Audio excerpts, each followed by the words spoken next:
And hi, ladies and gentlemen, doing Sid Jacobs today, and I'm doing a little cutting and pasting here.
So nice.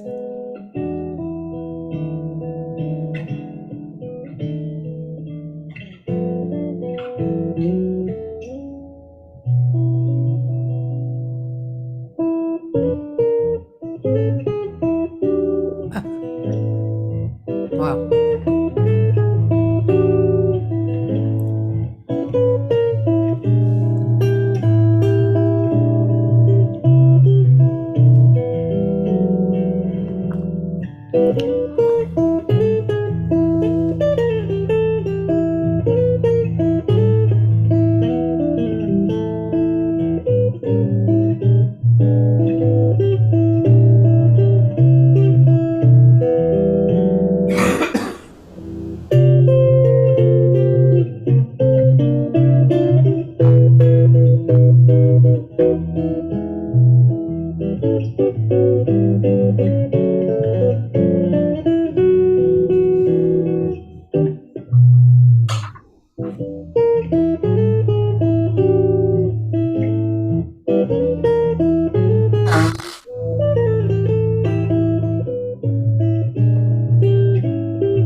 Oh man, that is gorgeous.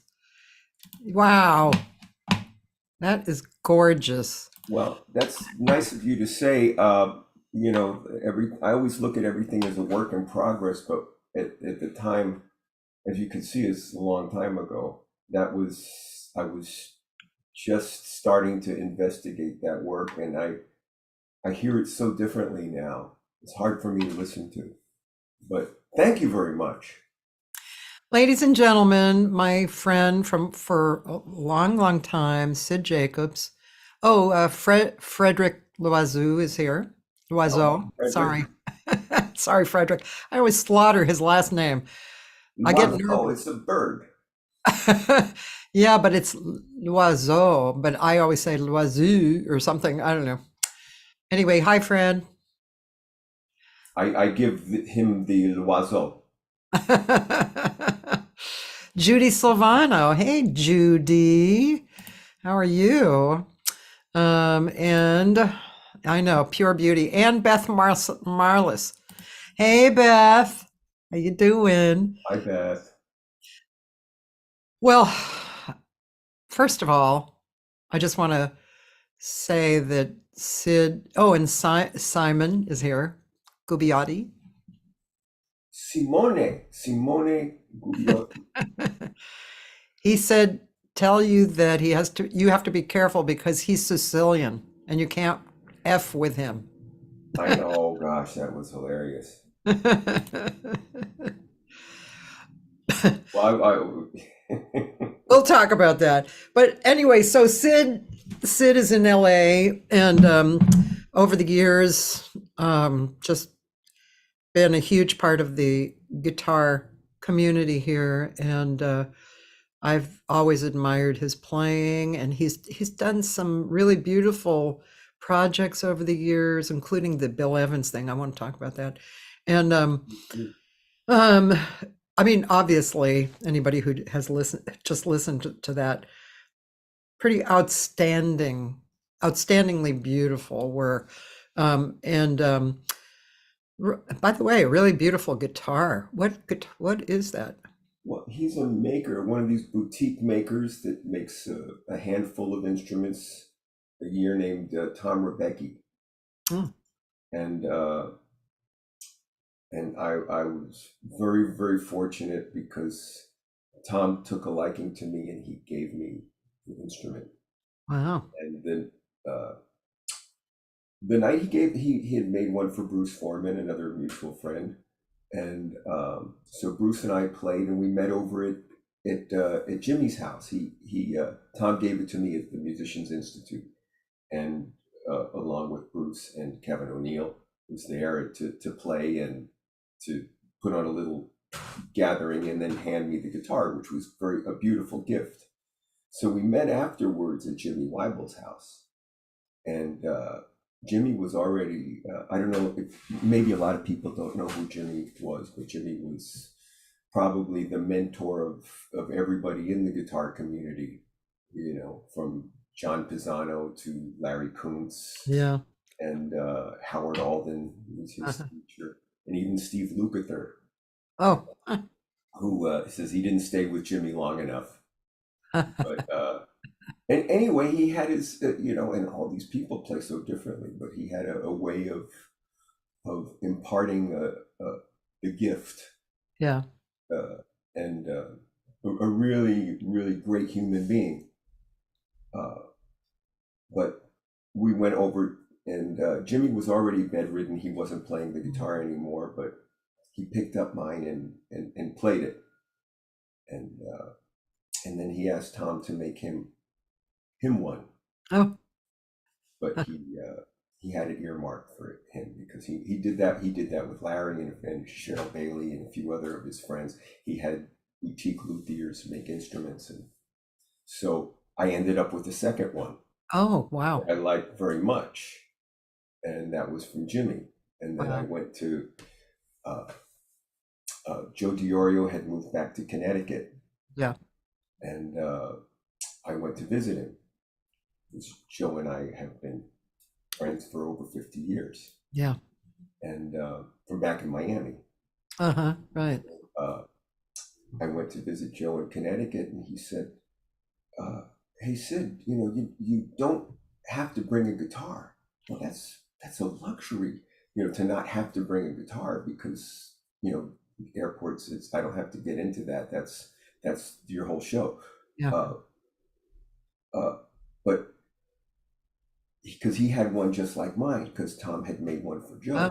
He wasn't playing it, you know, after the stroke. His yeah. abilities were compromised, and he could really only play something that was a little easier to play. So he says, I can't really play it. So you know, there's one here for you to play. I said, great. I don't have to. This is you know, I almost felt too free in the airport because I kept feeling like I was missing something. So I got to Joe's, I played it. It was beautiful, a beautiful instrument, just as nice as all the others. And then when I was leaving, Joe said, "Do you like it?" And I said, "Yeah." And he says, "I love it. It's just as good as all of them." He says, "Well, it's yours." So now I have three of these Oh my God. boutique instruments, one from Jimmy and one from Joe. And you would never get rid of any of them because they're all special. Wow. That's Yeah, that's you know, well, it's when you have a gift like that, you don't sell them. no. You know, I mean, that kind of takes away from the beauty of the gift. Yeah. Wow.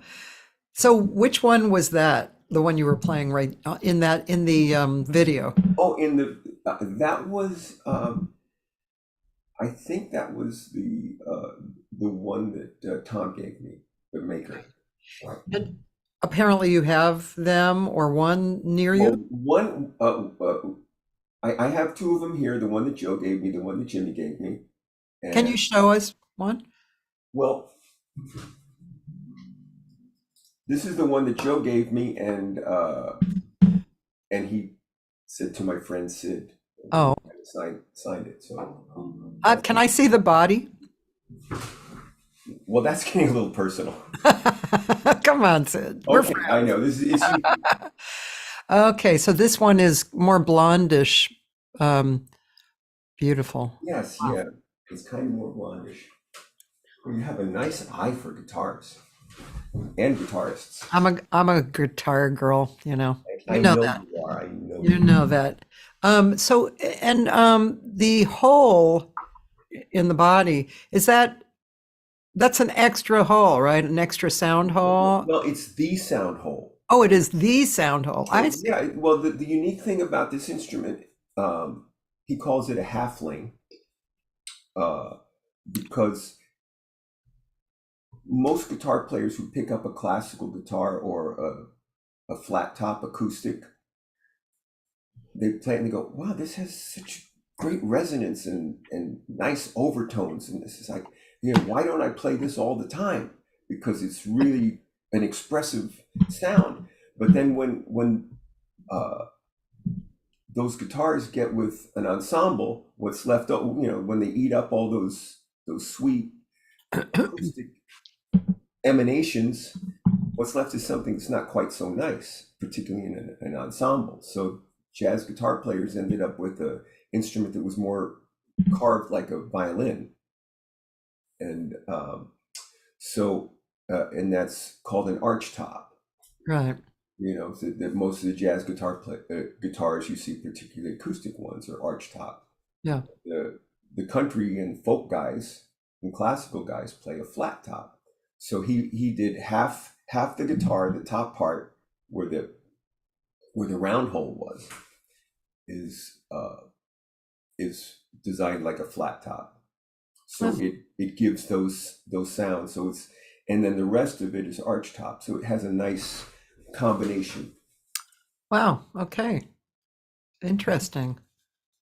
Is that very unique? Is he like one of the only He's one of people? the only ones that I know of that's doing that. Yeah, yeah, He's doing it to the level that he is because the instrument is got a great sound and is easy to play, and all those things that make a boutique luthier so in demand. yeah. Where is he located? In Healdsburg, California. Oh, okay. North here, right? Yeah, Wine country. yeah. Wow, that's cool. It's really cool. Um, so let's see. I don't, truthfully, I don't dig and research about the people who are going to be on. I read their bio kind of, I read it, and but I didn't realize, and why would I? Because you might not ever talk about it, that you had been in Cuba as a child for a few years, right? Yeah, and then the revolution happened.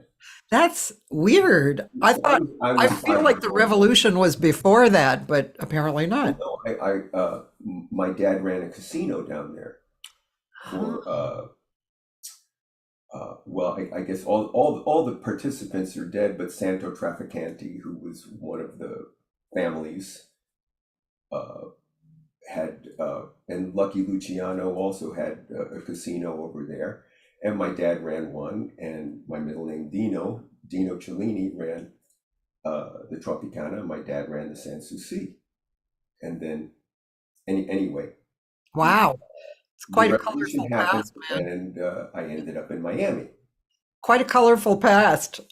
But I did return to Cuba a few years back, right before COVID. Actually, I got COVID at the airport on the way home Oh, before anybody knew what it was. oh, I didn't even know I had it.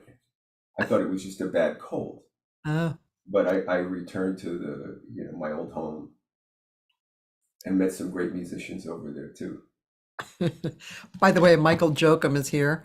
He said hi, and he said the revolution will not be televised. No, Oh, and Roland, my friend Roland says emerald guitars make sound holes like that one. Okay. okay. So did you when you Do they make the guitar that goes around the hole, or do they just make the hole? we'll ask. You get back to me on that one too. Yeah. Um, so when you went to Cuba, did it stir up old memories or? Oh, absolutely. I made it a point. I knew where my address was Oh, in the part of Havana called Miramar, and so I went back, and it was exactly as I left it. Of course, the people living there knew they didn't recognize me, but I had changed a lot. yeah, because you were like 4 or something. Yeah, I left when I was 5. Oh yeah. Then you guys went. I had blonde hair. I had hair. Then you guys moved to Miami. Miami, right? Oh, So, yeah, and then you stayed in Miami for a long time, right? about Well, after that, another 13 years in Miami, or 12, because I Oh, left Miami when I was 17. and then where'd you go after Miami? Las Vegas. Is that, I'm always go to resort towns. Go to Havana, Miami Beach, Las Vegas, could and you now move I'm in Hollywood. could you move your phone off the desk? Just because I can hear the buzzing. But um, so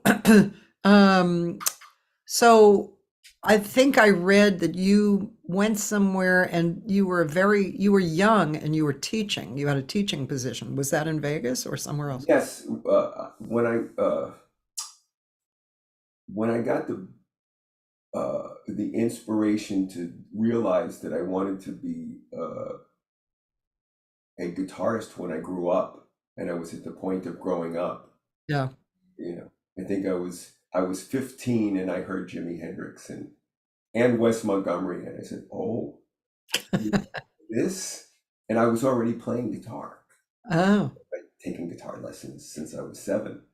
So I thought, oh, well, I never, you don't think about what you're going to do when you grow up. I started practicing really, really diligently, like 2 or 3 hours every day. Oh. Practicing, and then uh, I got out of high school early to become a music major at Day Junior College, which was where Joe Diorio's teacher Vincent Breedice was teaching. That's why I chose that place over the University of Miami, because I wanted to study with this particular guy who had been Joe Diorio's teacher, who was in Miami at the time. I says, okay, and and then in one of his ensemble classes, he just walked in. He was very gruff, Italian of the old school, like you. He would teach anybody, but if you weren't Italian, you really didn't have a chance. But he would teach you anyway because he was, a good man. Yeah, Uh, yeah. and so anyway, he walked into his ensemble, and everybody was warming up, and some were good players, and some were average, just students. And he just happened to sit down and just was in one of those moods. He says, none of you are going to be musicians. None of you are going to be professional musicians. He said, yeah, he's probably right, but he's talking to everybody else, not me. And then he says, because most of you are just practicing 2 or 3 hours a day. And I went, wait a second, that's me. What does he mean by that? He says, if you're not practicing 8 hours a day, 8 hours a day is what people do to make a living. If you're not putting at least that amount of time into your studies, then you're not serious. And for some reason, that was like my wake up call. Wow. I got really serious and started practicing 8, 10 hours every day. And I was really motivated. And I was going to hear Joe Diorio and Ira Sullivan, or Joe Diorio and Wally Cirillo, these master musicians, every night. And so I was super motivated and Wow. practicing the classical guitar. And I'm sorry, who is Wally? I know Wally Ira. Cirillo, he did a duet album with Joe Diorio too. He had played with Mingus, and he also settled down in Miami and was a master jazz pianist. Oh, okay. Wally, so what is his name? Cirillo, Cyril. Cirillo.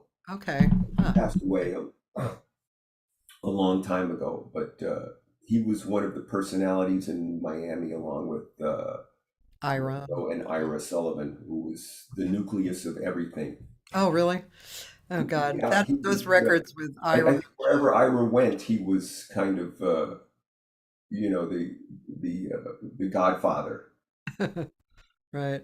uh, because he embraced the new music, and he also was there with Charlie Parker and had all of that, and helped introduce Roland Kirk. So he had a broad spectrum of music that he exposed. He was into playing free and avant-garde and bebop, all in the same evening, Wow. Yeah. Yeah, that's cool. and very authentic in every way. And when guys like Dave Liebman or Stan Getz would come into town, that's where they would gravitate. And Yeah, yeah. so I was motivated, and these were the guys that I wanted to grow up to become. So when my family moved to Las Vegas, my dad never thought that he would be able to work in Las Vegas because you needed a police card. And I was still too young to leave home. So I was really going wherever they were going, my parents. And, but he was, because he didn't really have any convictions. So he was able to get a police card and work as a pit boss in Las Vegas. So that's what brought me out there. So when I went into the music department in Las Vegas, I had hair down, past my shoulders, and could hardly grow a beard. And I want to see a I picture. went into the dean and I said, I'd like to, join the music department. And, I had been coming from a year of intense practicing, and and so I wanted to become a student. And he said, "What instrument do you play?" I said, "I play the guitar." He says, "We have too many guitars as it is. Get out of here." And he was so flippantly rude that it got me angry. And I said, "Well, if you don't have enough teachers, then you're obvious. If you don't have a space for a student, then you're short on teachers."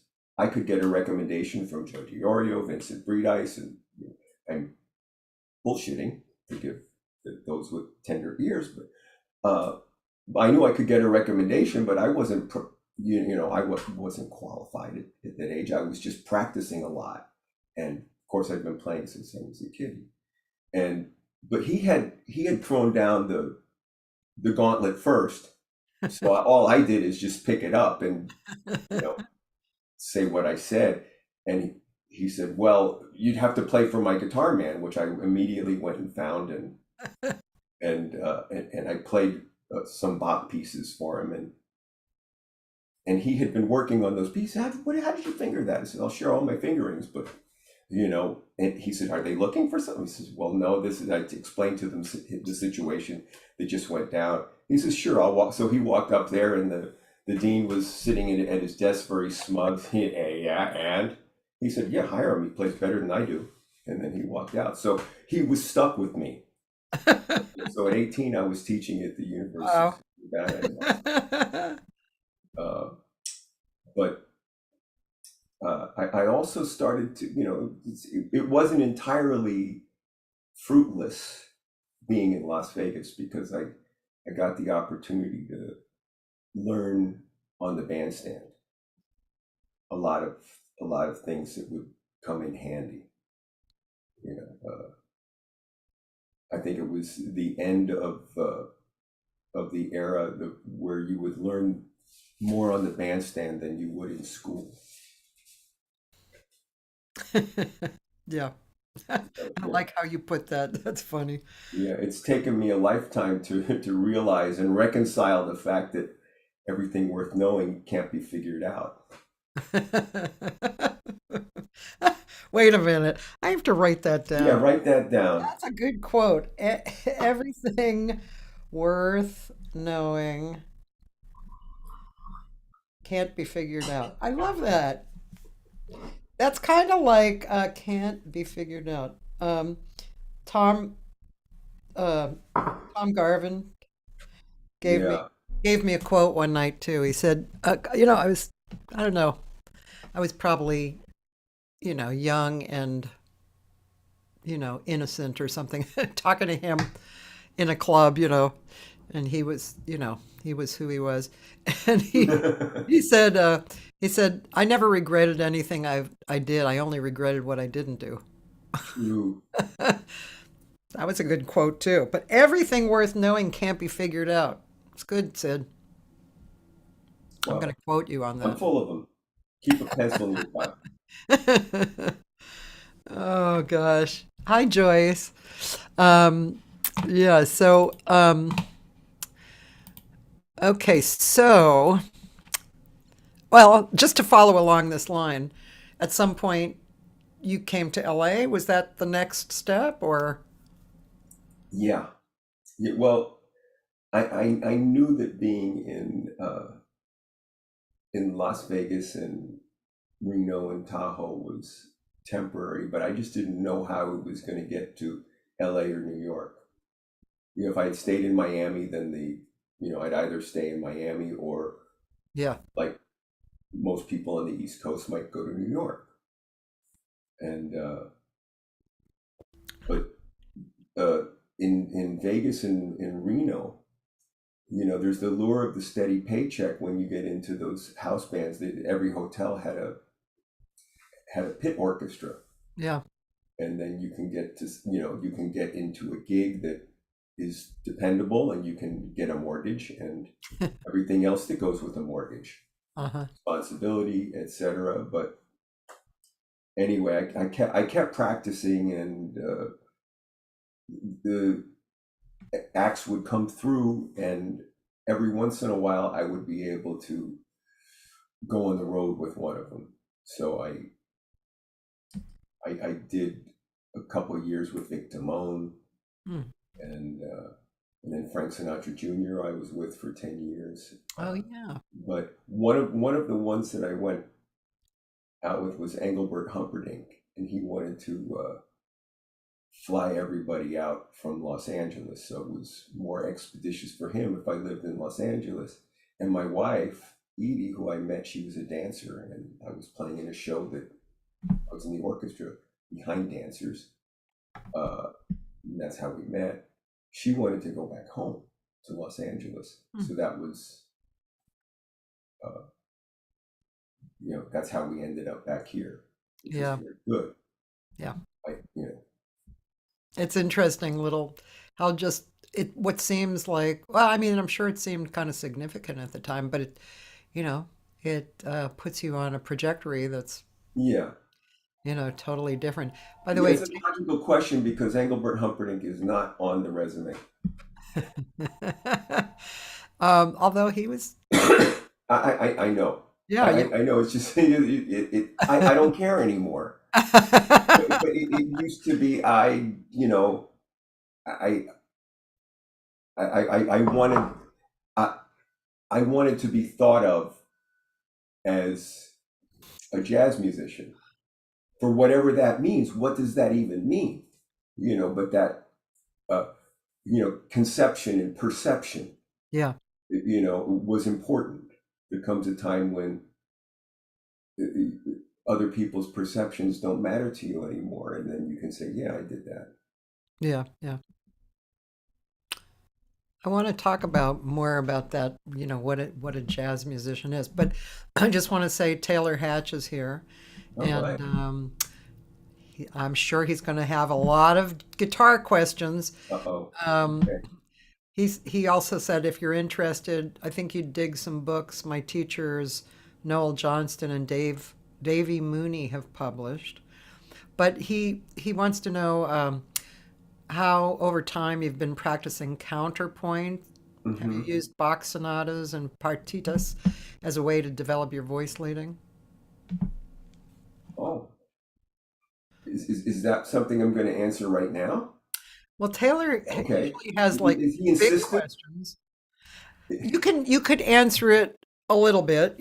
I mean, obviously there's Okay, because all I mean, these some of the guitar things players. might be involved or technical, but I do keep, for when someone comes over to the house and we have a discussion. Let's say it's a student or even another musician, because we're all musicians. We're all students. Uh, I consider myself a student, Yeah, but I keep the Charlie Parker Omnibook, which is a book of his transcribed solos, and the Bach sonatas and partitas right next to each other on the shelf, so I can pull them out at the same time. And because truth doesn't need an advocate and truth doesn't need any justification, I just said open either one to any page you want, because I'm not trying to make a point, but you'll see the same voice leading of the seventh to the third on the downbeat on just about any page you find. yeah, And in some cases, you might find it on every single measure, depending on the mood of the improviser, but that's just one of the skills of voice leading. So, uh, it's just the point that the language is really the same. I think voice leading, I mean, this is, I'm somewhat educated, but I'm not really an instrumentalist. But I know what I hear, and I know a little bit about voice leading, and it seems like your playing, just coming from that point of view, your playing is very voice leading, um, an example of great voice leading. Now, so would I be correct in kind of assuming that we're listening to some great, well, I know this is kind of a compliment that I want you to say, yeah, I'm good. But voice leading is something that's a specialty of yours, wouldn't you say? Well, I don't know if you'd say it's a specialty of it's a feature of good music or the music that we love, and it's just a recognition of it that uh, it exists whether you realize it or not. So, Yeah. But I mean, so I in think other that's, words, it's truth. So is truth a specialty of mine? Okay, I'll take that. but I think that's probably partly why I like guitar because of voice leading, because you really hear it. I mean, piano, I mean, you could be, I don't know, it's just, it's not as obvious in piano with as many players. I think when you hear good guitar players, jazz guitar players, you hear voice leading. You, you know, Yes, right? you qualified that by saying good, but yeah, Yeah, aware. It would yeah, be yeah, because once you're aware of it, it's hard to remain ignorant. yeah. There was this composer, and he was trying to be provocateur. He Keep said, "There, talking. I'm just turning on my fan. Yeah. he said, there's no such thing as a chord." I said, "Come on, don't be ridiculous. We both know hundreds of chords." And he said, "No, no, think about it." He says, "A chord isn't something that you play. A chord is what happens when voices connect. A chord is what happens." Well, that was an epiphany Yeah. because I said, "Yeah, I've been grabbing chords, here's my shape for a C major seventh. Here's my shape for this." And, grips, which is also an ugly word, but guitar players use them all the time. I know my grips. This is the thing I mold my hand into to play this chord. And, what an ugly word. I've never even heard that word used. Yeah, well, uh, particularly among country players, they like to use the clever little slang. But you could say, shapes. Shapes. I've heard Shapes that. are movable. Yeah. And if you just put your hand on that shape, you'll have an X chord. And that's very unnatural. Yeah. So, There's Melissa Collard. oh, She's here, and she said Jimmy was good at counterpoint. yes, yeah, we know that. Yeah. Yeah. Um, yeah. I mean, I love to hear this. It's stimulating to me, as a singer who uh, is more inclined toward, I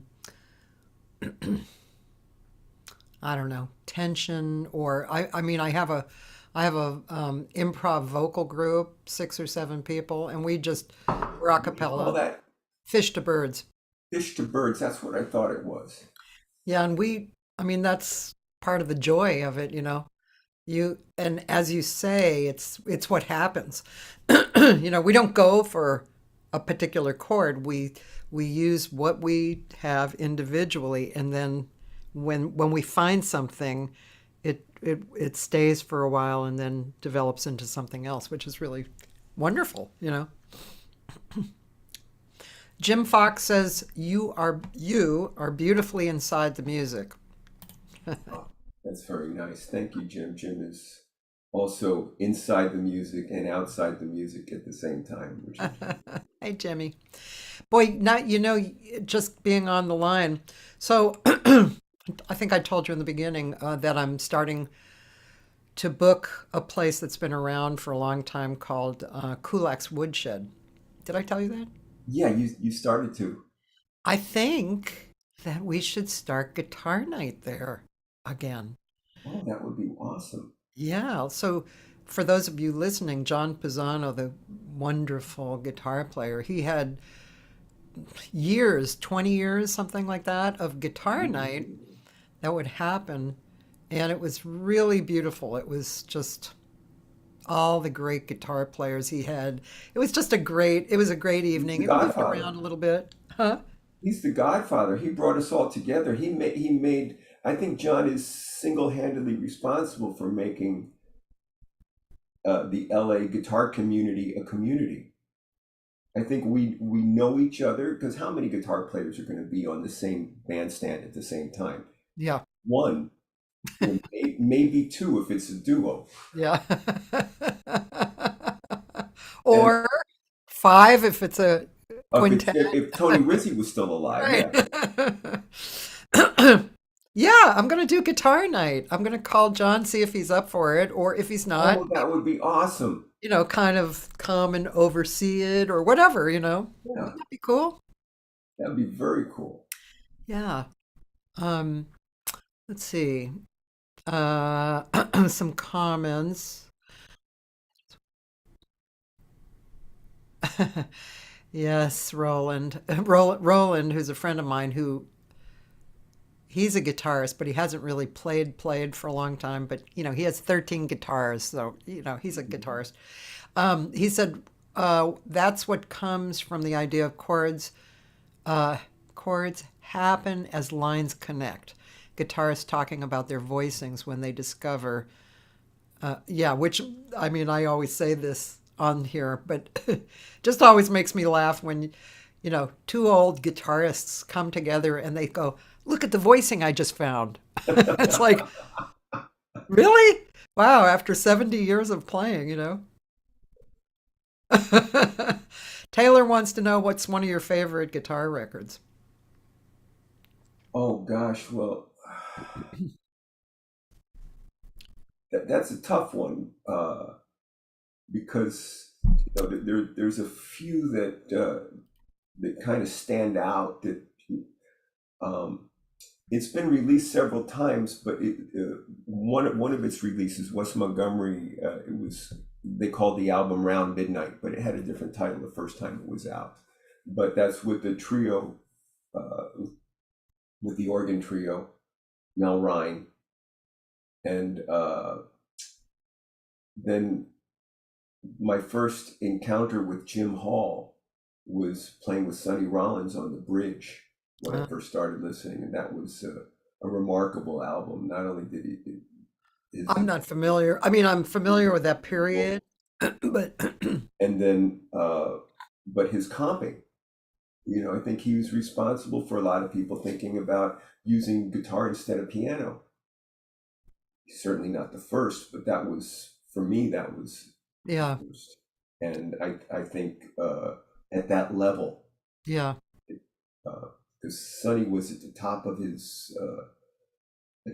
his game, and he took a hiatus when he could have been working just to practice, just to make sure you would get deeper into the music. yeah, And then he came back on the scene, so that was a particularly important album that everybody wanted to get. And instead of the traditional trio with piano, he had Jim Hall, which a lot of people say Jim Hall is their favorite rhythm section. huh, wow. But Jim Hall. so, but then just like with the Wes album that I mentioned and the Jim Hall, just about anything that they did would be my favorite guitar album, and just about anything Jim Hall did was my favorite guitar album. Yeah, But those were the ones that made me aware. yeah. Jim Hall. Yeah. gorgeous. I remember one time I did a takedown of Jim Hall and Bill Evans, and they had a duo record, one of the duo Mhm. records, They had a and couple, yeah. yeah, I did a takedown of maybe Dream. What is it? What song was that? Do, I can't remember the song, but and I was really blown away. I mean, taking down their solos was really dramatic for me because it was one thing to listen and appreciate it, but when I did the takedowns, I got their points of view, you know, Yeah, and that was exactly. really Darn That Dream. That's what the song. Oh, Just a beautiful. gorgeous song, and them play, it was just really beautiful. It was very nice. I keep wanting to do that again because it was so wonderful. Yeah, because it's not just what they played, but where they played it. Yeah. I mean, the stuff is beautiful. The harmonic elements and the voice leading, etc. All those things that we tone, time, sense of time, all those things. But it's how they entered in places that you wouldn't necessarily expect them to, Yeah. or keep an idea going in a way that was revelatory. Sid, what do you work on these days? Do you work on flexibility, or do you work on particular scales, or do you work on perspective, you know? None of that anymore. Uh, I'll maybe take a tune and try to arrange it. Figure out what the counter melody was. Uh-huh. Uh, did you ever know Alan Copland, the singer? No, I don't think With so. the modern airs, and he had a group called the Alan Copland Singers as well too. They Oh. were, but anyway, he just died. He was 97, and he was an orchestrator for Henry Mancini. And Hmm. as anybody who knew Henry Mancini worshipped him, thought he was wonderful, but they were friends. Yeah. He said, Hank, how do you come up with these great chord progressions and voicings? And Henry Mancini said, I never think about that. He said, what? He said, yeah, I just come up with a melody and then I find a counter melody. Hmm. And when I would watch Alan write, because we got to be friends over the years, he was a brilliant orchestrator. He would have his score paper all spread out. He would write a lead line, and so he would write from left to right, not up and down. Huh. And so he started off in a boys' choir when he was a child. Huh. So he wrote in terms of voices, and then when he did have a choir at the end of later in his life, he said, "Okay, you're my cellos, and you're my clarinets, and uh, so he would talk to the singers like that, like they were part of Nice. they were his orchestration. Yeah. And I remember you had said to me once when I played some of the Bill Evans thing at a guitar night. I think you were there. And you said you'd like to do it with Fish to Birds. I said, Cathy, I I got everything I'm playing. I got right from Bill Evans transcriptions, and they're published. Yeah. But it took me a long time to realize that. Yeah, I spent hours with each one trying to figure out what was. I couldn't play it all, so I had to edit. So and the thing that struck me, the big lesson, the big takeaway for me in that project, because I learned so much in doing that, was the important thing was the melody, Hmm. and then the counter melody, and if any room was left, then the third and the seventh. is the quality of the chord. And if there's any room left, then you can play the bass, but with the voice leading you, the bass is understood. So you crystallize it down to what's important. You know, there's two important: melody most important, counter melody second, any harmony you want to add after that. And that was really kind of the work that I did in that. I And love that. I'd like to take you up. I know that offer was made maybe 20. Wait, I Maybe just that have offer to was tell made people. 15 years ago, but I'd like to give it a try again with the It would be, the 50 I verse. would love, that would be a project that would be so much fun, but I have to tell people what that is. And I want to talk about what you did more. So Sid, took Bill Evans and wrote down, right? I I'm think sorry, there I'll were let you say it. 15 tunes. Yeah. 15 of his tunes I decided uh, to try and get as close as I could to what he did, you know, without changing it, without saying, oh, here, okay, here's the melody and here's the chords and how would I do it? I really wanted to, how would he do it if he was to take that same information and put it on the guitar? So basically what I did is I took the two staves of the piano music, put it onto one, and then took out the notes that I couldn't play. Okay. But but in editing, that's where I had to make these choices. Because if I left out one, if I could play one, then I had to leave out another. But then if I kept in that other one, so it was always a trade as to what I could play and what I couldn't play. I had to make Yeah. this that way. And How long did that project take you to complete?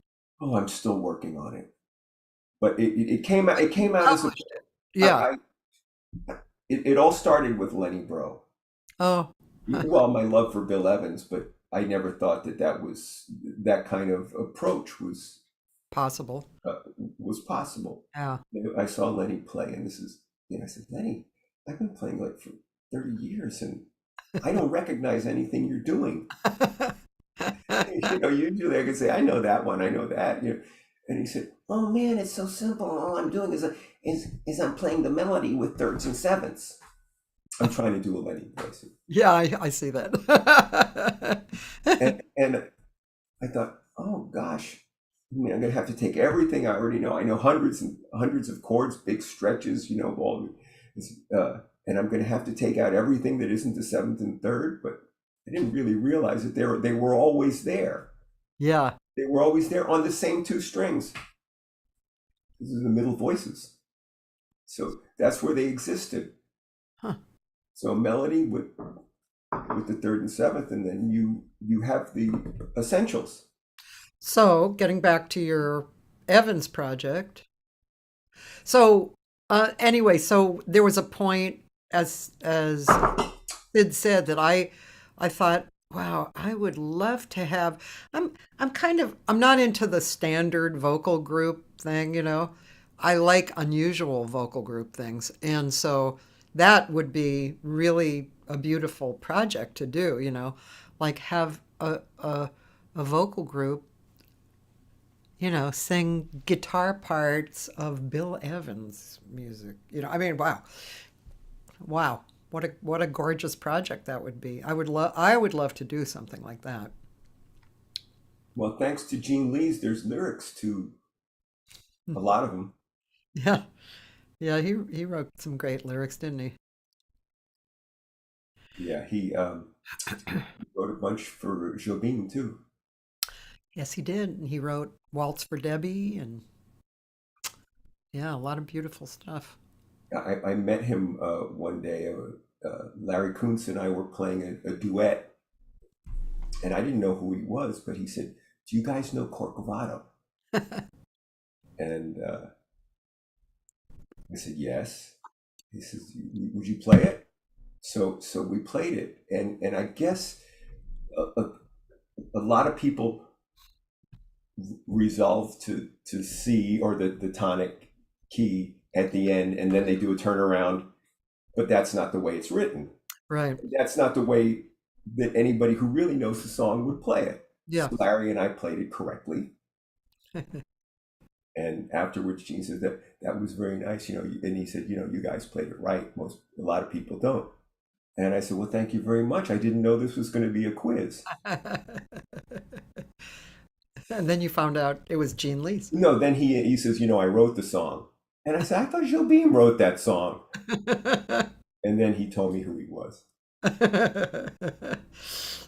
Oh, he was very nice. It was all very loose and friendly. It was not, there was nothing confrontational or anything. Right. Well, I wrote the song, that kind of brings you into that joke. No, Ed, I wrote it. Or I would have written it if I was in town at the time. Uh, Taylor is asking a few more questions, but actually, Taylor.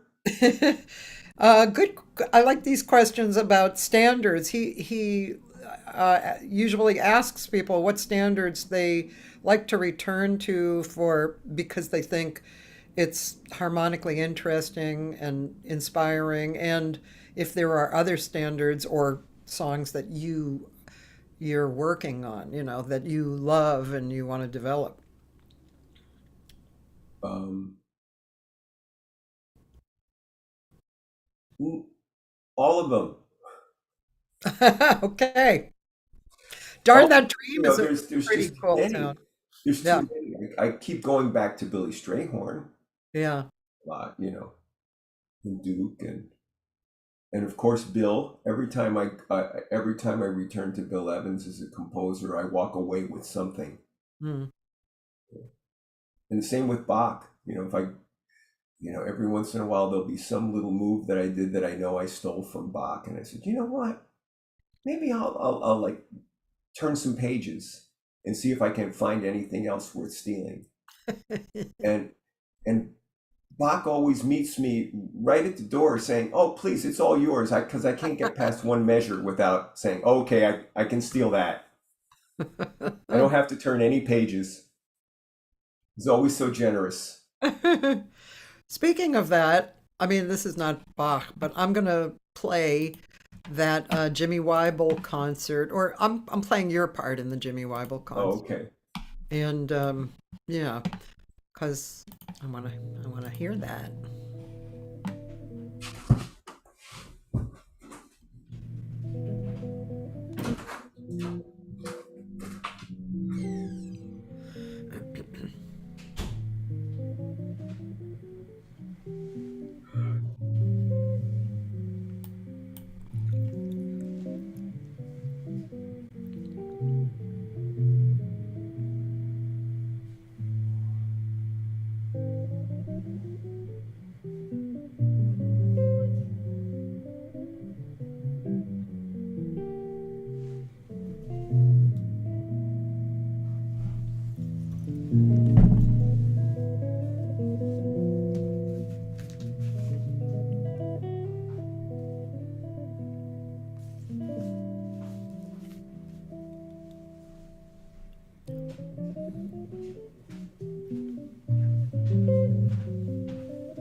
Oh, wow. Very beautiful.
Wow.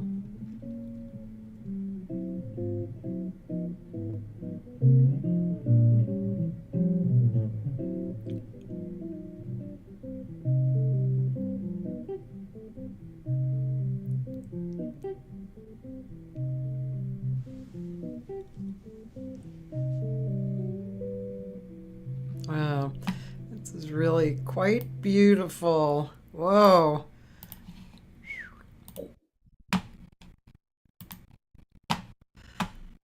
Wow.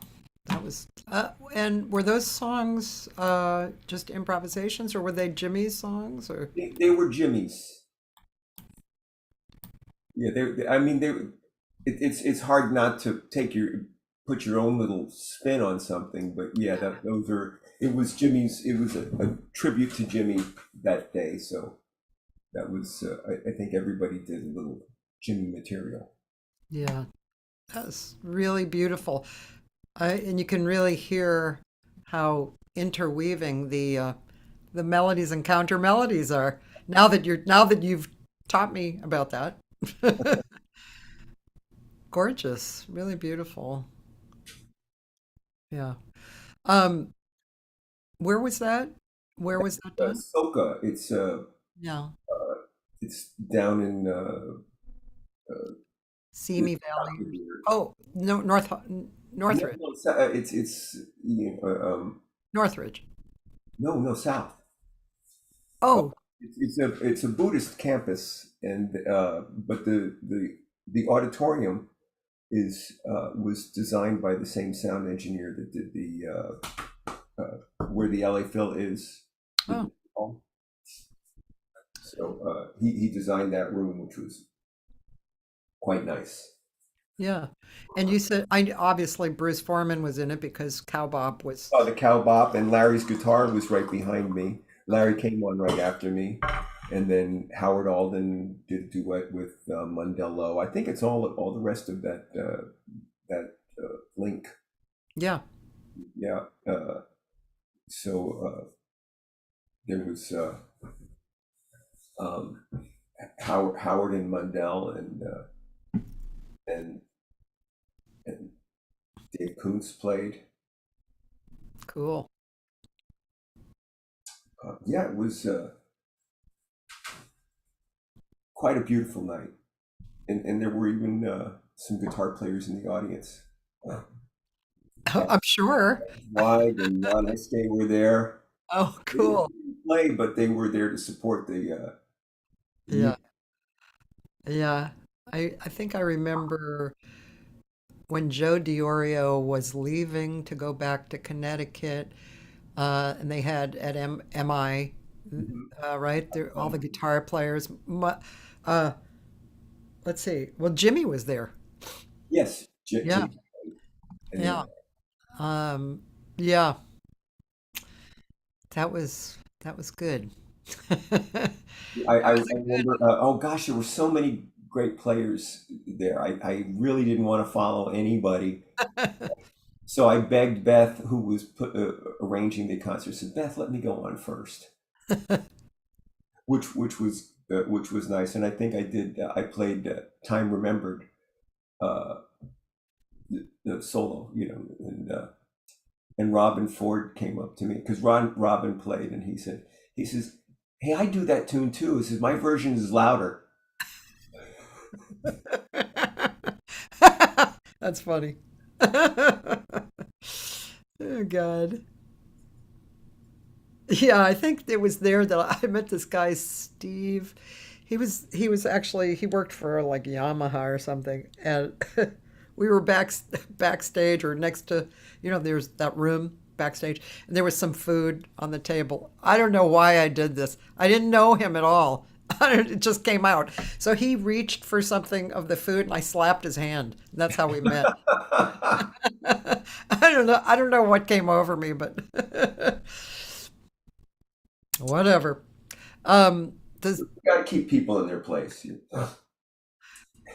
Fred asked if Joe Diorio and Jimmy Weibel hung together? I guess probably, right? I have a picture of them with me. Actually, I found out about Jimmy um, uh, through Joe.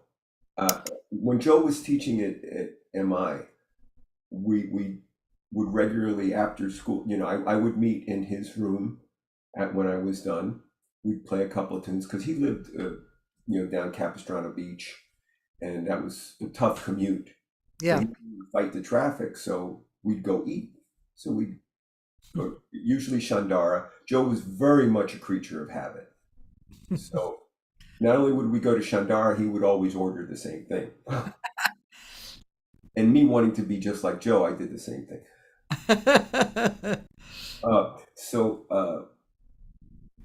that was our routine. And I came in one day, and he's pouring over that first Jimmy Weibel etude.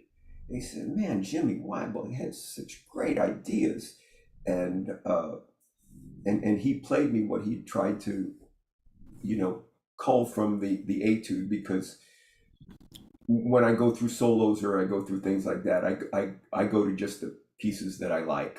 Yeah. If you take the whole thing, then it's plagiarism. If you see the bits and pieces, it's research. So I just remember, hearing it and hearing Joe playing it. Of course, everything Joe played sounded very good. So I said, oh man, I have to find out more about Jimmy Weibel. And I remember when I first came to town, there were some guys who were studying with him, and and everyone said, everyone has the same vocabulary except for, when they would go into some of the two line thing, and what's that? Oh, that's Jimmy Weibel. So this name had been circulating in my brain, but I had plenty to work on, so I didn't bother to give him a call, and then he kind of retired from the scene, and you couldn't get his number. Oh, But someone, he took his name out of it. His wife got MS, yeah. and so he was first called studio, quit that. I think he was teaching at USC. He quit that. He just completely left the scene, took his name out of the union book, like I said. So you couldn't find him. Someone gave me his number, and I was going to call him, but I was A, shy, and B, I was working on some things. This guy's going to change my life. I'm not ready for my life to be changed yet. You know, I'm still working on the things, uh, that I have on the plate in front of me. So his name and number were on my desk for about a year. Uh, anyway, I ended up. I was working with Frank Jr. and on the night off, uh, Groove Holmes was coming in. At the Four Queens, they had a jazz night, and he needed a guitar player, so they asked me if I would do it, and so it was just organ, guitar, and drums. So I got a lot of I got a lot of features, including groups of what would you like to do, and I said, darn that dream, I said, something to feature. So I did that, and it was a live radio broadcast, and Jimmy was listening to it with his wife, and took a chance that I might be listed in the Musicians Union book, and called over to the house. So when I got back from Vegas, I asked Edie, I said, what's Jimmy Weibel's? He said, oh, that's the old man I was telling you about. He called and said he liked your playing, and he used to play with the big bands, Benny Goodman, and I thought, so when she told me that, I said, well, write his name down. I'll give him a call and say thank you for being nice. And I said, oh, that's the old guy I was telling you about. I said, oh, so I of course I had to call him, but I had been procrastinating, and the universe said, listen, we've given you too many opportunities. He's going to have to call you. So anyway, because his wife had MS, we had to meet at a music store close to where he lived, because he didn't want to bring people into the house. And the second time and he could only spend 20 minutes. Second time we met, under the very same circumstances, he gave me a pile of music. He said, this is yours. And it was all his etudes. Oh, God. He did end up giving to me in his will. But Wow. yeah, wow. I mean, so he just kind of adopted me. He became my musical father. Oh, yeah. And but I just remember the first time I watched him play, because he was already elderly and his hands were shaking a little bit, and by the time he was able to, get them loose, he started to play an improvised counterpoint in a way that I had only in a dream imagined. There it was right before my eyes, and I couldn't stop. I couldn't help it. Tears came to my eyes. I'm watching something that right before me, an elderly man struggling to play the guitar and ending up playing this beautiful music. Jeez. And, yeah, but he had a great admiration for Joe and vice versa. But at that time in both of their lives, I don't think there was much socializing. You get to a certain point in your life, past 60, past 70, you're not going out and hanging as much. Yeah. But after Jimmy's wife passed away, he broke that mold and he broke that stereotype because he made it out Yeah. every night and even got a gig. Wasn't there like a, or was that something else? Like a someplace in Pasadena that he Tea played? house, yeah. Yeah. Yeah. Well, I remember hearing about that. And Simone, he said, do you remember the Sunday dinners at the Thai restaurant in Pasadena? Was that it? well, yeah. What I got a see Jimmy would, like I said, he would never leave the house. Uh, Yeah. after Lily, his wife passed away. I always invited him, and he would always say no to come over our house for Christmas. And after she passed away, I expected him to say no like he had hundreds of times before, but he said yes. And he started to come out. And I thought, it's good for this old guy. And as I rapidly approached that old guy status, uh, uh, I said, it's good to get him out of the house. I'll, I'll so I found a little Thai restaurant that was close to him that allowed me to play for free. Allowed me to play for with a bowl around me. I didn't really care because it got Jimmy out of the house. He he'd have some Thai food, and I would just noodle and practice and play through tunes, and he would always come, and so I basically played for an audience of one, and we would talk, and then I got called to do a clinic out of town, and I said, Jimmy, would you like to do this while I'm gone? Would you like to cover this gig? And Jimmy said, oh, I couldn't do that. I said, Jimmy, no one's listening. I'm just practicing. You like to practice. So I went and did the thing. He fell in love with practicing in a room full of people. So he said he loved it so much. He was driving home, Pasadena, he stopped by a tea house and asked him, he says, what's your worst day? And he offered to do for nothing as well. And of course, everybody wanted to see him. He was magnetic that way, had an incredible charisma. And, even at that age, Yeah. or maybe especially at that age, who knows? But anyway, you couldn't help but fall in love with him. Everybody did.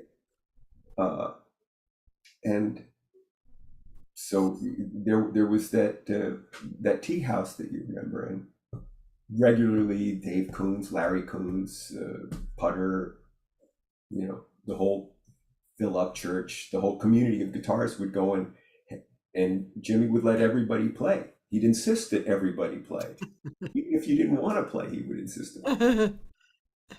So Reminds me a little bit of Ted Green, although Ted, barely worked out, but, you know, you I had to know, I know convince it was him, very man. difficult to get a hold of Ted. Yeah. Yeah. And to get him to work outside.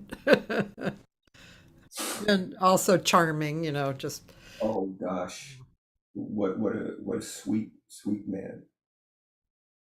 Ted said about Jimmy, he says, uh, something to the effect. They asked Ted, what do you think of Jimmy Weibel?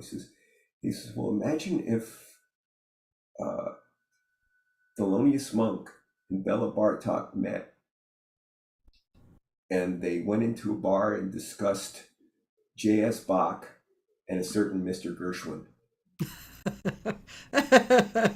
That was how, and it couldn't be more poetic or eloquent to describe Jimmy Weibel. wow. He didn't say he was a nice guy or a good musician. He made that anecdote and the picture was painted. That's so Ted. That's great. I love that. Uh, Um, we have, obviously some more comments and stuff. But I like this. Taylor's basically asking. I think I already know what your answer is, or a little bit of it. He says, "What do you listen for, especially in younger jazz artists? what do you listen to? And what are you kind of longing for in a mature artist? Always I, balance. that's paraphrasing, but yeah. Yeah, balance, I think. Balance getting from one note to the next with grace, balance of space with the, like the inhaling breath, the out, there's got to be something in between the pauses. I think that's what really distinguishes a lot of players, but Hmm. young or old, you know, usually older players have found some sort of their own balance.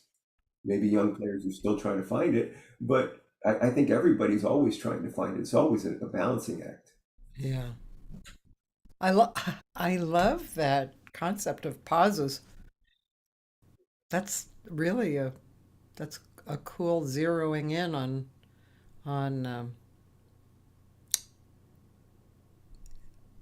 how do I say it? I mean, for singers, it's definitely true. Because singers, I always have to teach students about space. Space is like an extra note. It's like it's not just nothing; it's something. But pauses is it's a good word to use. It's good. Well, it's you have to trust too. Yeah, There's a certain because you have to establish whatever time it is, and then leave the space and trust that that time will continue through there. yeah, And that's always tough in the beginning. yeah, Trust, trust, has to be developed, earned. yeah. And do you talk much in your teaching over the years or now or whenever about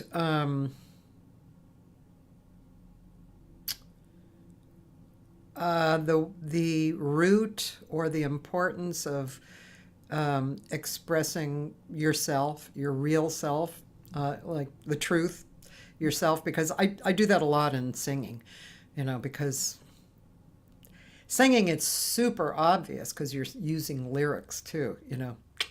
If you're not honest, it's like, you know, Right? It hits you in the face. yeah. Do you use that in teaching? Your like the challenge of expressing yourself. Um, everything is context, Yeah. and so it depends on what I'm talking about at the time. But I I think if you're honest, it's hard to escape it. Like that's just what it is. Whatever technical aspect of music you're talking about has to have that quality of whether you call it being in the now or honesty or connection to what you're doing. And I guess we're always trying to go deeper. There's Yeah. always a deeper place to go. It's always a work in progress.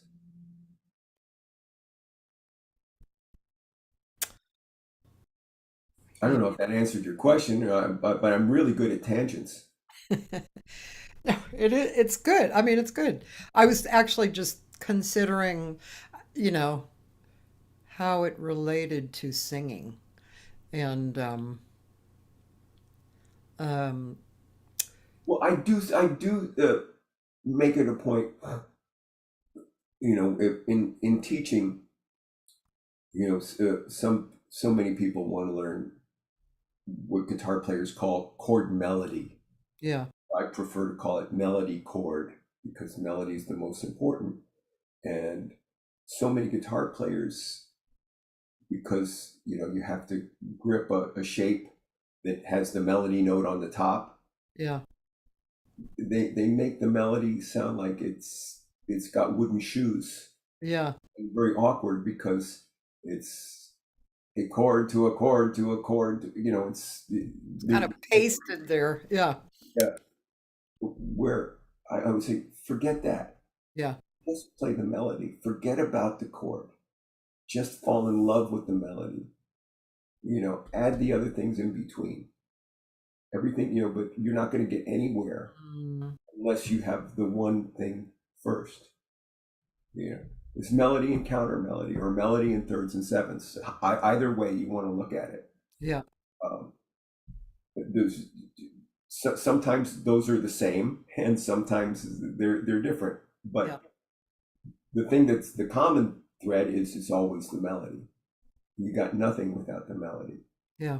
And if you play the melody like you mean it, play the melody like you would sing it. This is, you know, make the guitar your voice. And so if that's the way you want to play it, then, you know, play the melody that way. Remember a writer friend of mine who he had his own big band, and we were both divorced, and so we ended up as roommates, kind of like an odd couple situation. Yeah. But of course, I'm not sure who the sloppy one was. I was taking a stab at writing, and he was already a professional arranger, and so I'm sitting at the breakfast table writing out a chart, and he walks over in his robe, looks over my shoulder, and I'm kind of intimidated. You know, the difference in levels and experience doing what I was trying to do, but I was, you know, I continued to write, and I'm looking over at who's looking over at my shoulder, and then he walked away and turned back and said, he says, you know, you write it that way, they're going to play it that way, and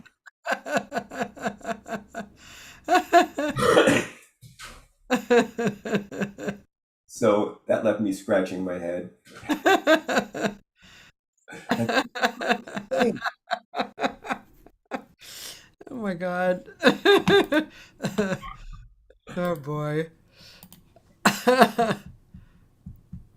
Um, so you mentioned when we first came on that you weren't going out a lot these days. So what are you doing? Well, I mean, you know, uh, I I have musicians that come here every weekend. Saxophone player, piano player, upright bass, and drums.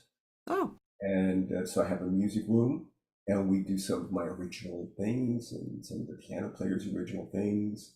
Some cool tunes by Billy Strayhorn, Benny Golson, things that are kind of off the beaten path, but you know, cool stuff. So between we don't get through our repertoire every time we play, but you know, we managed to go for 3 hours. So and every once in a while we'll get a gig, or I'll get a gig, and you know what they say, you know, a gig here, a gig there. Before you know it, you got two gigs. yeah.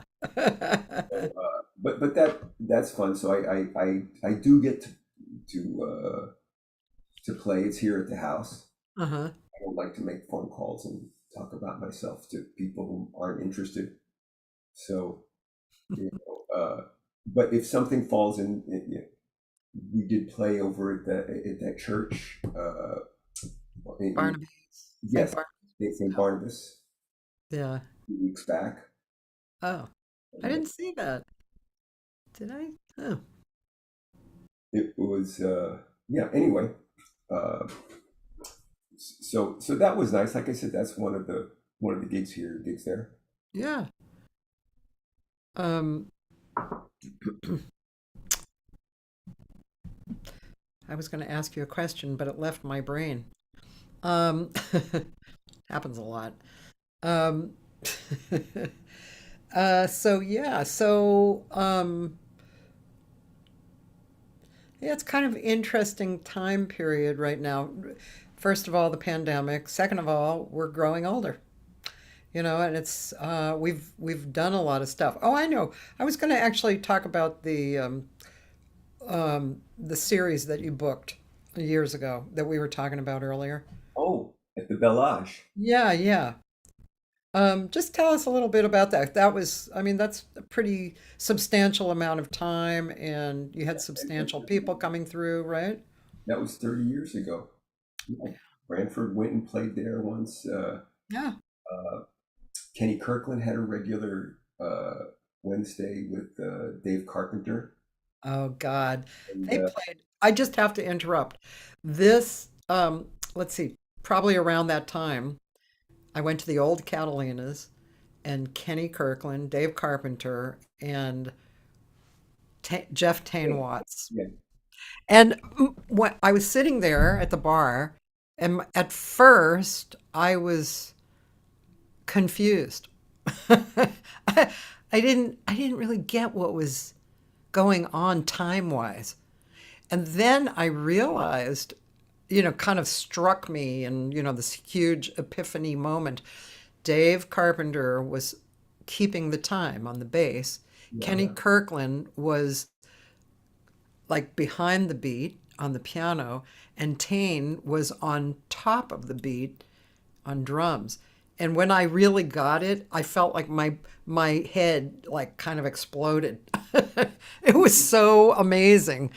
that was an amazing time. Kenny and Tane had an ESP that I hadn't seen.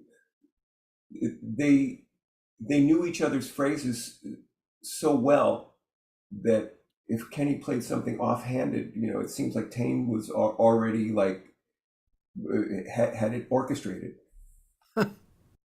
Cedar Walton and Billy Higgins had that kind of thing too, where they read each other's minds. It's like how could that happen? Yeah, How could what just happened? But that was that comes with playing a lot together, and I think it comes also with a lot of love.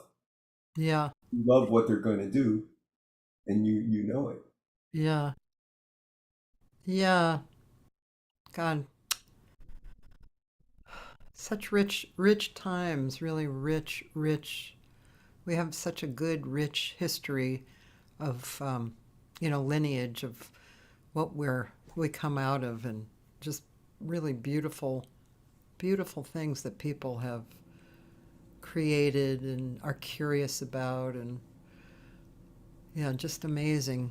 You said Billy Higgins and Cedar. I mean, that shit was Yeah. amazing stuff. Yeah. Um, yeah. Melissa actually asked how India was.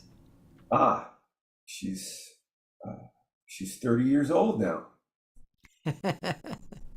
Or is she talking about my daughter India or the country India that I was there in I'm 2016? thinking in India, the country. Did you Oh, named your daughter India? my That's daughter's cool. name is India.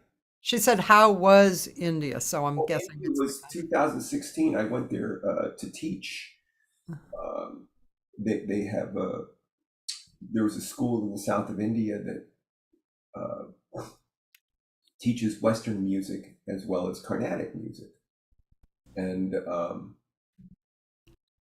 they invited me to teach for one semester. And I said, well, I named my daughter India. I said, I'm into all this Indian philosophy that I study. I said, I have to say yes. I have to figure out a way to make it work. Uh, so I said yes to one semester, and I asked them if they could arrange my classes so I could take the classes in Carnatic music. And they said, oh yeah, that's already part of it. So I got to be a student and learn a little bit about that from a couple masters in that music, which was quite enlightening. I'm not sure. I know that. I don't think I know that name. Carnatic? Carnatic is there's Indian music falls into two categories. There's the North Indian music, which most of us know, Ravi Shankar, etc., Mhm. and uh, to most Western ears, and it is they're more similar to each other than they are to Western music. Yeah.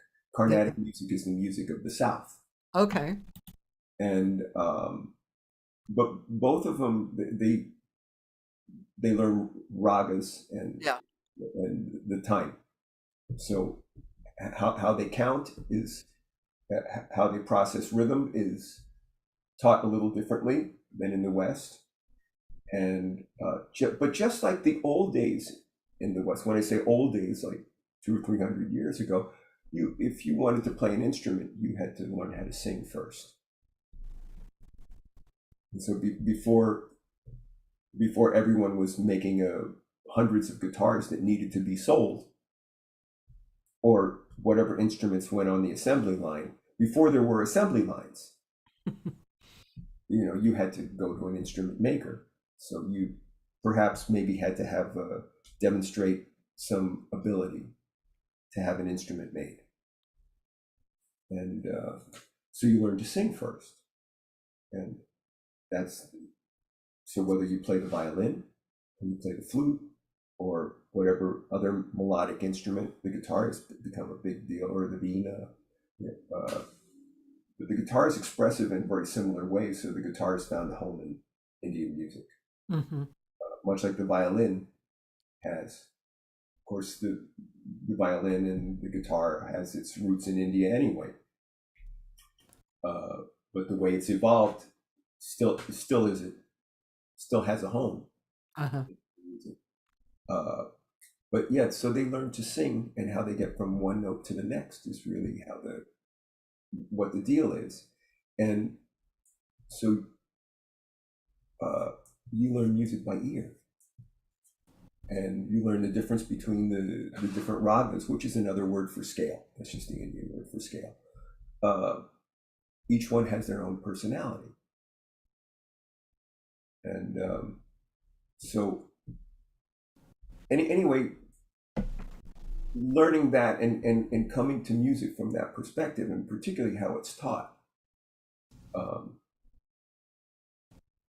was kind of enlightening, and it's something I wanted to maybe pursue. I'm certainly very inspired and influenced by their approach to counting and timing, and the different scales, of course, are, there's no limit to the things that you can find, the different colors there. But the fact that you learn music off your instrument, and then you bring it to whatever instrument you have, I think is very healthy. Because the problem with I think music education is it's all about it becomes more about the mechanics than what you're hearing. Yeah. I remember a few times I got to play with Eddie Harris. Someone, people would want to sit in, and he would say, "No, we've got rehearsed material," or "Come on, come and join us." And I said, "Eddie, how do you know who to let on?" He says, "I asked them what they like to play," and he said, "Oh, how does it go?" And then he'd listen to them sing it. And if they sang it, Lang, we knew that would, or without a good time feel. If they sang it with a good time feel or a good feel, it would. Time feel and feel is kind of the same. But he let them play and says, "Oh, that's interesting," because they didn't have to pull out their instrument. Yeah. Whether it would work. Yeah. But he was a hilarious. Like when I first met him, I've always liked him. He introduced us to Joe DiOrio. That's Joe's first recordings were with Eddie Harris. Oh yeah. 15 years old. Right. And then Joe became the acknowledged wizard of the guitar with his wide interval approach, fourths and fifths and avant-garde ideas. Yeah. And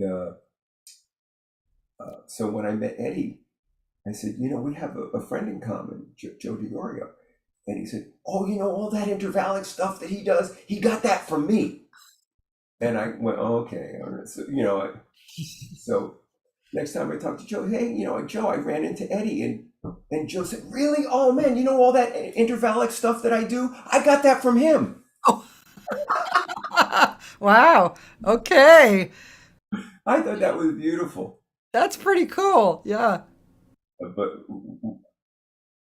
I love it. Eddie had a way of saying things that in a unique way. He told me once that someone called and said, "Eddie, could you pencil in this date?" He says, "I don't have a pencil. Call me when I can use my pen." Isn't that beautiful? Yeah. That's funny. I have a song on this record that I'm working on right now, a no net project. Um, it's a Schofield tune called "Do Like Eddie." You know that song? Oh yes, Yeah. I really have always I love that whole Schofield area right there. You know the groove. I think it was on the Groove record or something. And then Eddie played on it. It right. was so like, oh God, so good, man. Woo.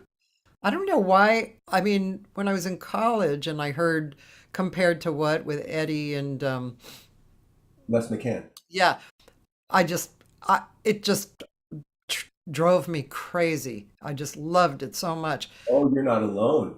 Yeah, I know. That was super popular. Yeah. Obviously Schofield liked it too, right?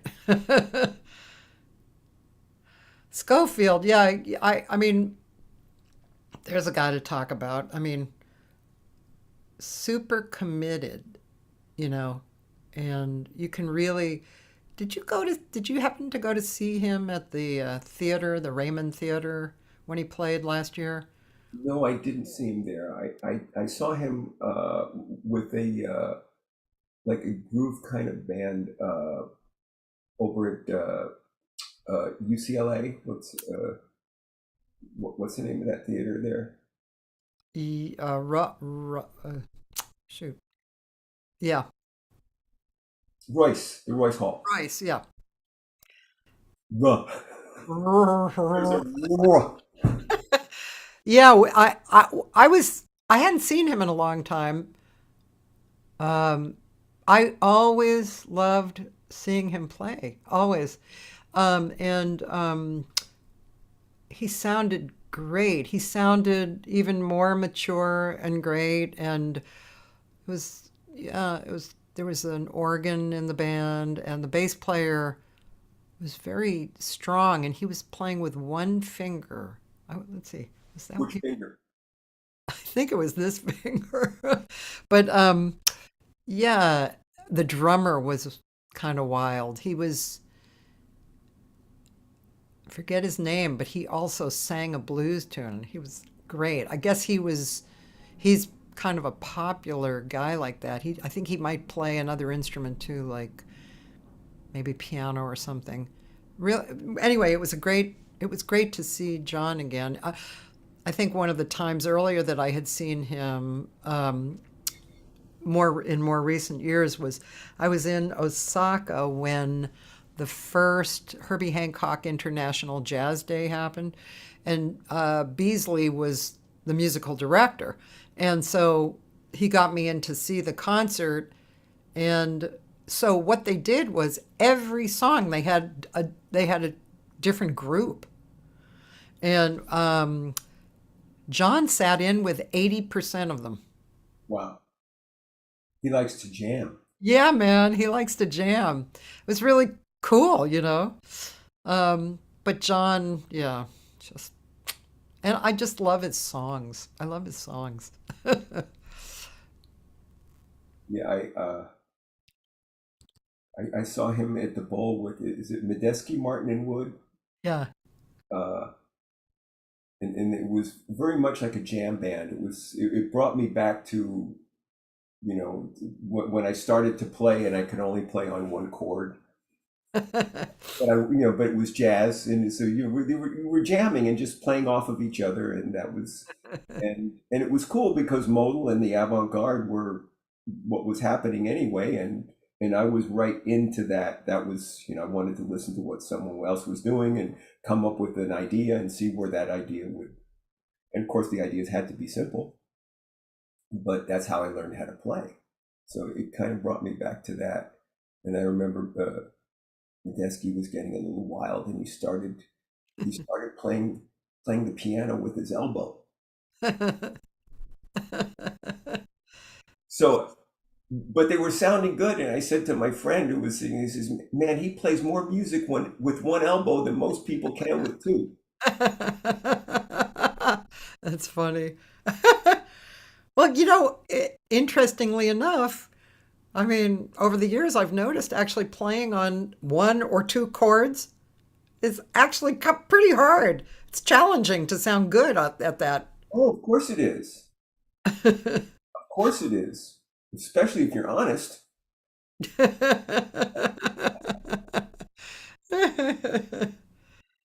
Yeah. I remember at some point I thought, I'm not soloing over the blues very well. I need to like work on that because I can solo on other things, but I can't the blues. I can't really solo on that. I know some people really feel like blues is kind of the basis of everything. So, you know, you got to know your blues. Yeah. But I think the thing that makes the blues happen is the pauses. The You know, pauses. yeah, you got to have the pauses. The cadences are very simple, and the pauses have to be there. Yeah. At MI, it used to be GIT. It was walking down the halls. It's like walking down the Guitar Center on steroids. Every room has uh, guitars blasting out of and it was he's just running up and down the blues scale, just running up and down the blues scale, up and down without stopping.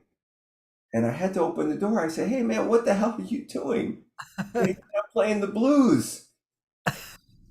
And I said, "Well, take a breath."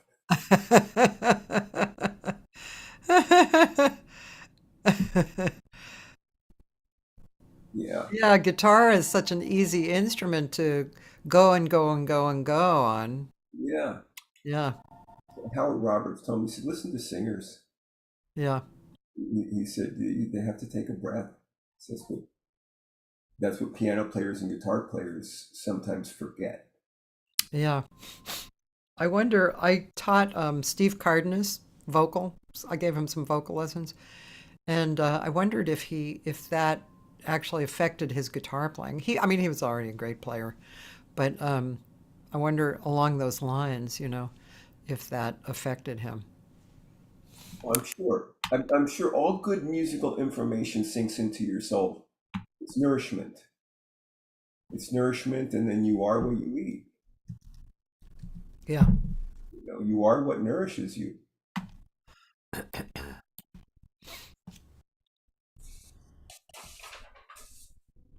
Um, yeah, we're coming to the end of 2 hours, believe it or not. Um, Well, I wasn't sure what we were going to talk about, but I knew whatever it was going to be a fourth or a fifth away from where I was used to talking about. oh gosh. It's the accompanist, inside accompanist joke. That's pretty funny. It's pretty funny. No, I mean, it's just thinking about whoever's listening. What the hell did he just say?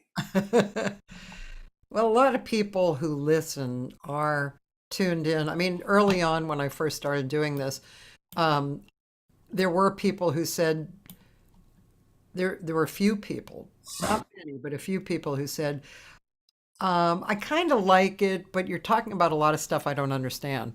Yeah, well, that's what the conversation is about. It's about music and your you know ideas and challenges and likes and dislikes about music. That's what we're talking about. But see, for me, it's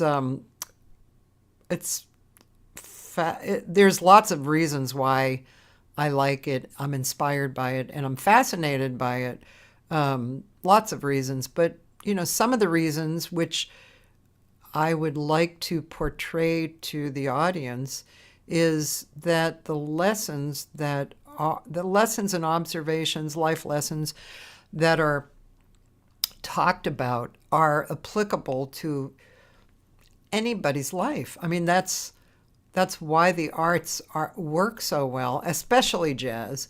You know, you know, these lessons are applicable to your life and they help you, and that's why it's so important to keep them going, keep funding them, and keep being interested in them. You know, Yeah, absolutely. You know, at its depth, every music lesson is a life lesson. right. I actually wrote a little book, said a little philosophy book called what is it called? It came out last year, The Act of Becoming, and it's a very little book, but I over the years of teaching, I couldn't help notice that I would give the student a lesson, like something specific, and it would just mirror their life, and even so much so like whatever they were doing in their life, if they had a particular challenge, it showed in their singing. And so I gathered my observations and I wrote about this, what we're talking about, that the lesson could be literally, I mean, for me, what I know about is the voice technique and singing jazz and life. So those all had the lesson carried over. And whatever you do, drive a truck or sell tacos or whatever, it's the same. You can apply it to all these different areas. Whatever, if you have a lesson somewhere, you can apply it everywhere. So yeah, I just love that idea. I love those ideas, those they just work, right? Absolutely. Um, what is Roland? Roland says it challenges you to research that which you don't understand in these conversations. That is a good comment, Roland. I like that. Thanks, Melissa. Yeah. Well, anyway, anything you want to say here at the end? Well, um, we had discussed Jimmy, and I know that um, people say, "Oh, he was a nice guy," but this is a good example. After his wife passed away, and he was getting out.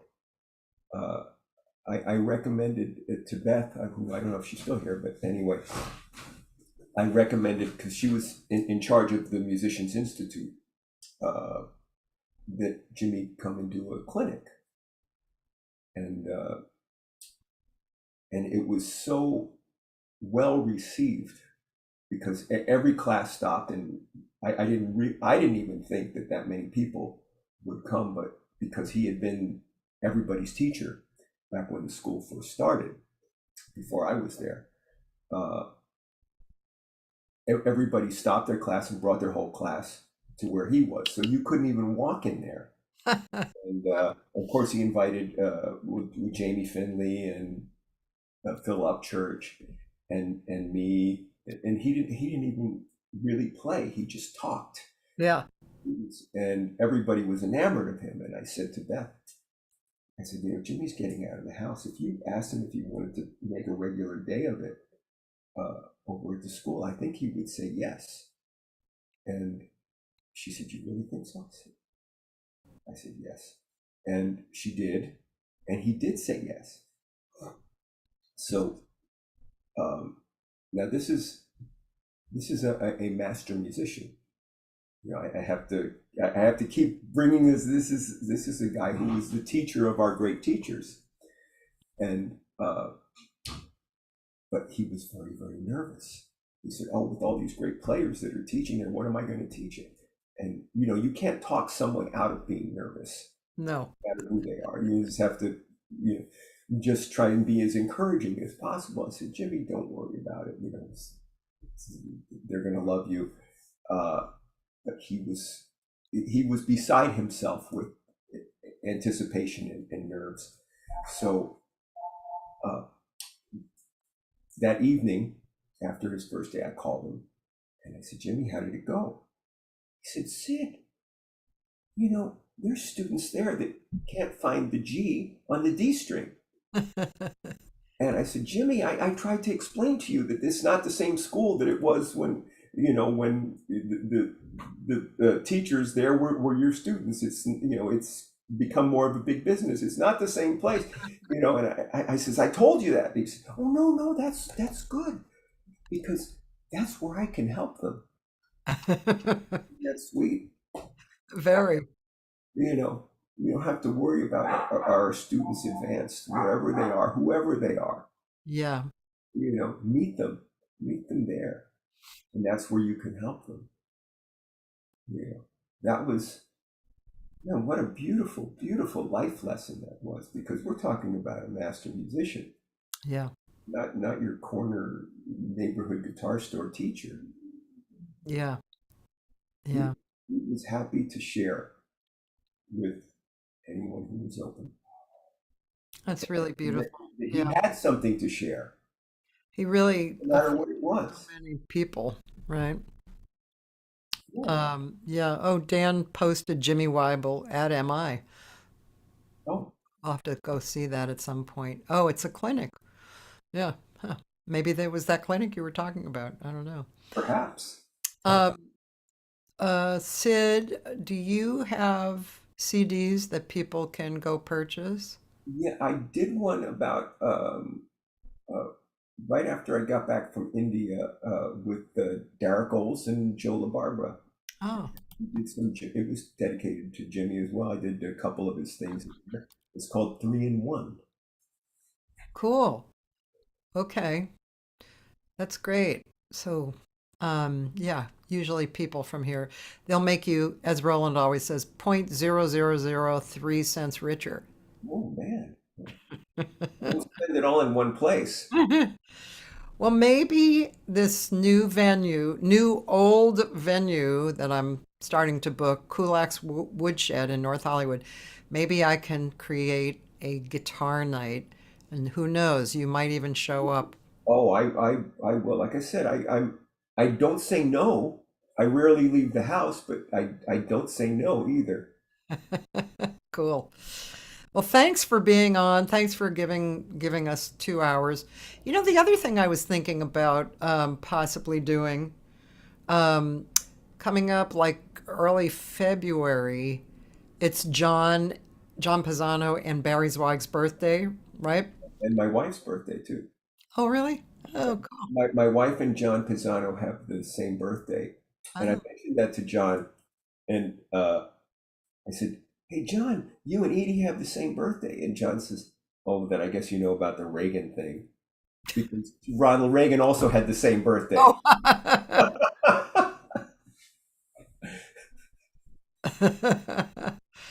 Well, while I started talking to you, I was thinking because I don't have. It's funny because I keep asking people if they want that day. It's a Tuesday, the Barry's birthday, and maybe I'll have a few guitar players drop by. Like just kind February of an honor. 6th. Is that what you're thinking of? Say what? February 6th? Well, that's February John. 7th, which is a Tuesday. On here on the show. You know, so kind of keep that in mind. I think I will put that out to some guitar player friends. Maybe people will want to just drop by for, over the 2 hours and we'll just talk about whatever guitar, Barry, John, whatever, you know, be kind of fun. Well, count me in. Cool. All right. Kathy, it's been a pleasure. Thank you. I loved hanging out. I It was really I, nice. I will. I'll think about some tune to for Fish to Birds and see Okay. if I can spread it out into four voices or six Cool. voices. Well, sometimes, I mean, in these days, things have changed a little bit. One of our members has not been well, so he hasn't actually been showing up to anything we do. But so there's Well, one, leave him out. 4, 5, 6. Sometimes there's 6 or 7. But if a part can be doubled, no problem, right? Excellent. Yeah. Melody and counter melody. That's what I'll worry about. Everything else will just be a color. God, that would be so much fun. I'd really like that. I'll send you something we did that was I did this record that was a small chamber orchestra, and we took one of Benny Maupin's tunes. Uh huh. And so, Fish to Birds, in the studio, we did our thing with the song, which basically comes together and changes and stuff. And then Bevan Manson actually took it and he kind of made it into movements. And then we had Benny play over it. And so I'm going to send it to you because it's a pretty cool tune. I'd love it. Yeah. This has been a real pleasure. Thank you. Thanks, Sid. Sid Jacobs, ladies and gentlemen. And I'll see everybody tomorrow. Sharon Marie Klein is on live, and then the following 4 days will be archives. But thanks, Sid. I appreciate you. And you take care. Thank you. Happy New Year. Happy New Year.